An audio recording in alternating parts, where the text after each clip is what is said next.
Hey everyone, welcome back to the channel. In today's quick tutorial, I'll show you how to change your TikTok username using a laptop or PC. Let's get started. First, open your web browser and go to www.tiktok.com. Log into your TikTok account if you haven't already. Once you're logged in, look at the top right corner of the screen and click on your profile icon. Now, from the drop-down menu, click on View Profile. This will take you to your TikTok profile page. Next, click on the Edit Profile button right beside your profile picture. Here, you'll see your current username.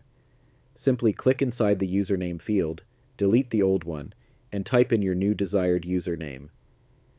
Make sure your new username follows TikTok's rules.